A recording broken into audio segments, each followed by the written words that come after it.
Okay, let's go. ধীরে ধীরে সব ঠিক হয়ে যাবে। ব্যাপারটা আসলে ধীরে ধীরে সব সহ্য হয়ে যাবে, সব কিছু আগের মতো হয়ে যাবে। ব্যাপারটা আসলে তোমাকে বাদে বাদ বাকি প্রত্যেকটা সব কিছু আগের মতোই চলে যাবে।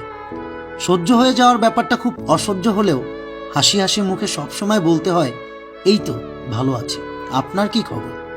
মানিয়ে নেওয়ার সাথে সাথে মানিয়ে নিতে নিতে আমরা একদিন মরে যাব হুট করে, অথচ মানিয়ে নেওয়া ব্যাপারটা আমাদের ক্রমাগত মেরে ফেলছে প্রতিদিন। কাউকে এতটাও ভালোবেসো না যতটা ভালোবাসলে মানুষ তোমাকে ছেড়ে চলে গেলে তুমি নিঃস্ব ও অসহায় হয়ে যাবে। বরং ভালোবাসা হোক গিভ অ্যান্ড টেক পলিসি। তুমি যতটুকু দিবে ঠিক ততটুকুই পাবে। এর বেশি ভালোবাসা দিলে তুমি পাবে অবহেলা আর অপমান।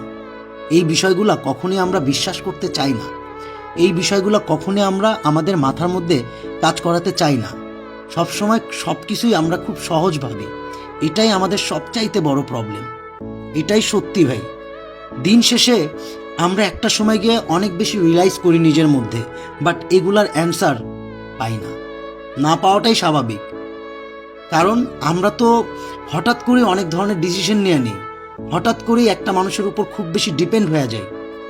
পৃথিবীতে কিছু মানুষ আছে যারা শত চেষ্টা করেও কারোর আপন হতে পারে না, কারোর আপন হতে পারবে না। এটাই স্বাভাবিক।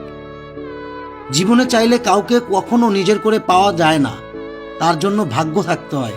প্রত্যেকটা জিনিসের মধ্যেই কোনো না কোনো অ্যান্সার লুকায় থাকে, বাট আমরা ওই অ্যান্সারগুলো নিজের মধ্যে ধারণ করতে পারি না, ধারণ করার আগ্রহ দেখাই না। এটাই সত্যি। আর একটা সময় গিয়ে ঠিকই আমরা বুঝতে পারি এই বিষয়গুলো, কিন্তু তখন আর লাভ হয় না।